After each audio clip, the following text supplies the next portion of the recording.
So I'm going to talk a little bit about gravity duals to gauge mediation. And so the outline for my talk, which I hope is not too long, I'm actually worried it might be too short. So first, I'm going to briefly review the general formalism for gauge mediation as well as the holographic formulation. In describing this holographic formulation, I'm going to have this intermediate five-dimensional effective field theory that I'm going to use and discuss. And then using this, I'm going to calculate these current correlators. Those of you who are familiar with general gauge mediation will know why this is important. If not, I'll briefly describe why they are, and then I'll conclude. So first of all, I mean, I don't have time to justify why we want to think about SUSY. I assume all of you know. But just to orient ourselves, I'm going to briefly review the minimal scenario for gauge mediation. In this scenario, we have some visible sector, say the MSSM or some extension of it. Then there's also some SUSY breaking sector in which SUSY is spontaneously or dynamically broken by, for example, a non-vanishing F term. This sector communicates to a so-called messenger sector via superpotential interactions, at least in the minimal scenario. And then kind of the important feature is that the visible sector communicates by gauge interactions to this messenger sector. And in this framework, soft terms in the visible sector arise from quantum effects. So for example, this is the famous, one of the diagrams that gives a gaugino mass. So here's a gaugino. This is some, excuse me, this is the scalar partner of some messenger field, and this is the fermionic partner. However, more generally, I mean, this simple picture won't, well, there are more general things I can do, I should say. And so instead of dividing things nicely into these two boxes, you can put everything together into some so-called hidden sector. And then what kind of differentiates gauge mediation from everything else, this is a definition by Seiberg, Mead, and Shi, is that as the visible sector coupling goes to 0, these two sectors decouple, and the visible sector remains supersymmetric. So in this framework, a quantity that's very, very useful is this current superfield. So this is a field that's built completely out of hidden sector fields. It has the usual vector component, which is conserved. It has some fermionic partner and also some scalar partner. And it couples to the visible sector in kind of the supersymmetric generalization of things that we're familiar with. So in the non-supersymmetric case, this describes the interaction between the two sectors. And then supersymmetrically, there's interaction with the visible sector gaugino and the visible sector D term. And it all, of course, depends on the visible sector coupling. So the 2-point functions of this current superfield, they result in visible sector soft terms. Or rather, I can express the visible sector soft terms in terms of this guy. One supersymmetry is broken somewhere in the hidden sector. So there's some scalar component. The 2-point for this guy is parameterized by some function C0. Similarly, there are functions describing the fermion-fermion and the current correlators, or the vector-vector correlators. There's some Lorentz structure here that I'm suppressing. There are also some delta functions that I'm suppressing. Really what's important is that these are characterized by these different functions. There's also another current correlator for the spinors, in which now these are both of the same representation. And again, there's some Lorentz structure that I'm suppressing. And actually, there's a factor m here, where m is some characteristic mass scale. And then in the case when supersymmetry is present in the system, when it's not spontaneously broken, all these C's have to be equal to one another, and this B must be vanishing.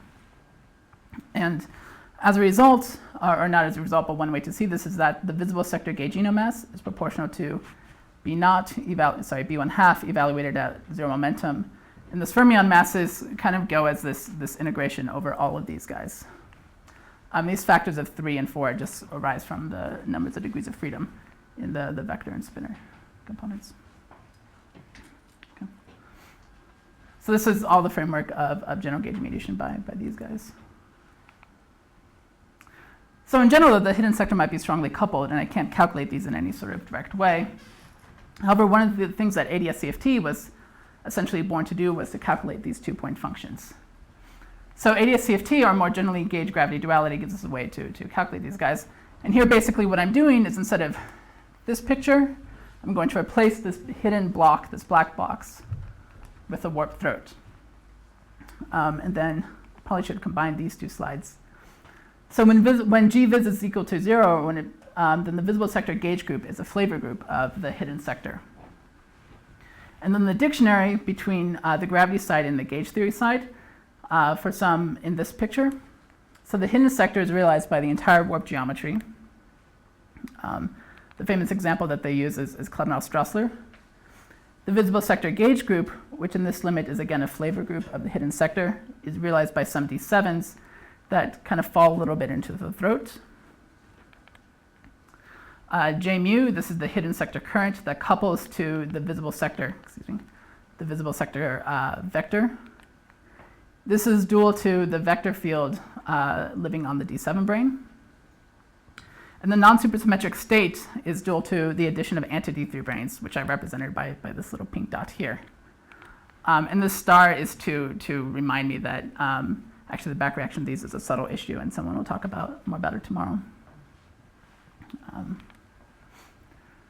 So ADS-CFT tells us schematically that if I have some operator O in the field theory that's dual to some field phi in the gravity side, then if I want to calculate this two-point function, I basically calculate somehow like this classical correlation on the gravity side.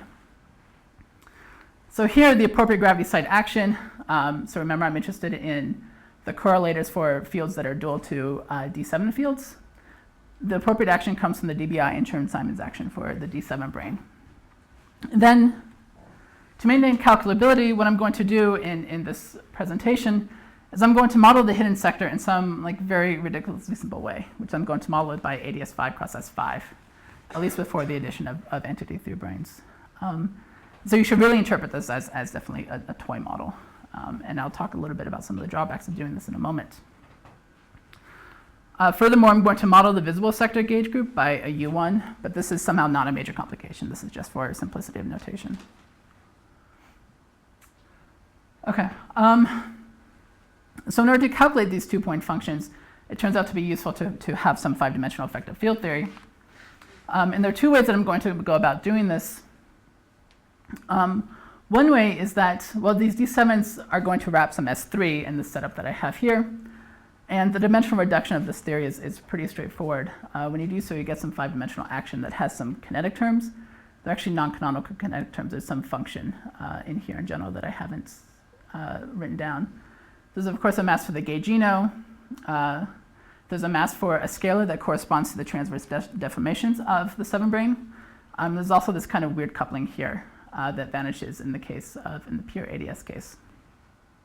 So this is after integrating out all the other modes. I mean, there's a huge power of modes coming from, for example, the Wilson lines, and those are more massive. And all these parameters, the mass, this parameter here, and this mass, that should be an m squared, obviously, and this function here, which I should have written down, they depend on the warping of the background, the fluxes, and the distance from the D7 brane from essentially the center of warping. And in general, these are radially dependent. So in the case when I'm evaluating this action on a purely ADS background, and I let the ADS go, the D7 brane go all the way to the bottom, then these become constants. And for example, the mass saturates the BF bound. And in the case of a supersymmetric background, the theory that I write down here exhibits n equals 1 in 5 dimensions. And I guess just to remind you, this multiplet consists of a 5D vector, a Dirac spinner, and then some scalar field, which is right here. So as I mentioned, the hidden sector current is dual to the gauge field that lives on the D7 brane, where the legs of the D7 of this gauge field are all on the external directions. Similarly, the spinner component of the current superfield is dual to one of the components of the D7 brane gaugino. This is actually at this point a choice which component I make. So what about J? What about this other scalar here? So kind of what's maybe at least was a little confusing to me is this J is somehow dual to this off-shell field. So what we can do is in flat space and flat 5-dimensional space, the Maxwell theory I can write it off-shell in terms of an SU2R triplet of auxiliary fields.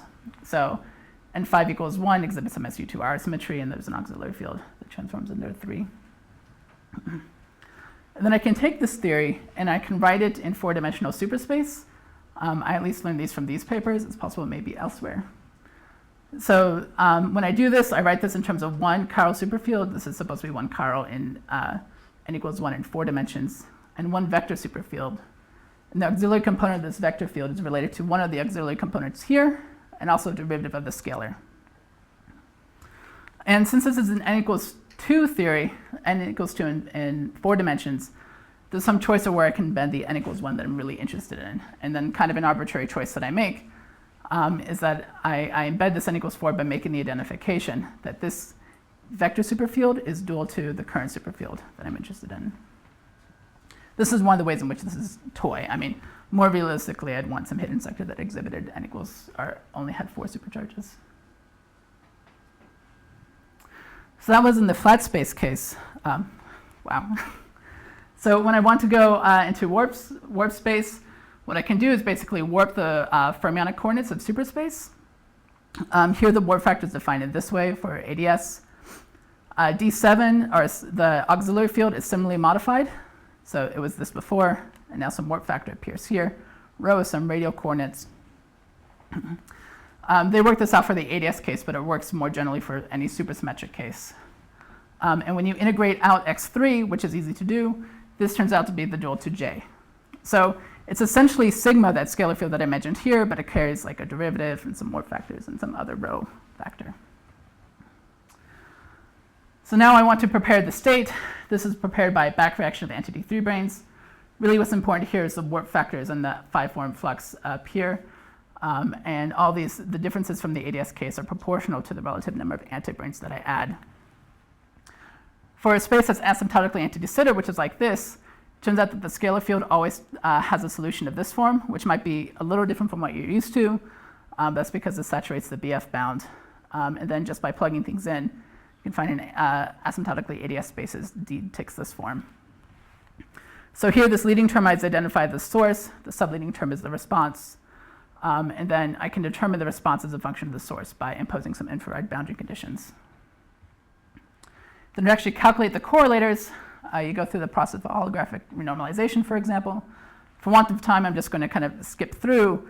And then the important thing is that this 2-point function is essentially the derivative of this response as a function of the source, and then you evaluate it when the source is 0. This is the basic ADS CFT. So in ADS, the result is well known. The solutions for sigma are Bessel functions. For DS, the solutions are hypergeometric functions, and the scalar coordinates I can write in terms of digamma functions, which I can expand. Something looks like this plus some finite terms. For D7s and ADS plus anti-D3 branes, I can't solve this exactly. But I can expand in terms of hypergeometric functions, these guys. I can find Z and L and ML to leading order in S for any L that I want. Actually, it turns out to be just rational functions or rational numbers. So I can do similar steps for other fields. Obviously, I don't have time to talk about it since I don't have time to talk about this one. But one can easily check that in the supersymmetric case, all these guys are equal to one another. B, which was one of the other fermion correlators, vanished. However, for the non-supersymmetric case, when the number of anti-D3 branes is not 0, these guys are not different. B, however, is still 0, which is one of the other ways in which this is very toy. And then I can use the formalism of general gauge mediation and arrive at this expression for the fermion mass, where C is approximately 90. And unfortunately, because B is vanishing, it turns out that the gaugino mass is also vanishing. Okay. So I'm essentially out of time, so I'm just going to leave this concluding slide up there. Well, thank you very much. Are there any questions? Yes. So B equals 0 intercept even in the presence of the anti-D3. That is because of the large asymmetry. Yeah. Or another way to see it directly from the D7, for example, is there's no 3-form flux. But of course, if we had any 3-form flux, it would also break the R symmetry. Okay. So do you expect that once we, for example, take a Cornell structure plus then that B should absolutely be not. I mean, that's what we found, right? When we, yeah, what we did. We did it in a different language, but yeah. Yeah. Other questions? If not, that's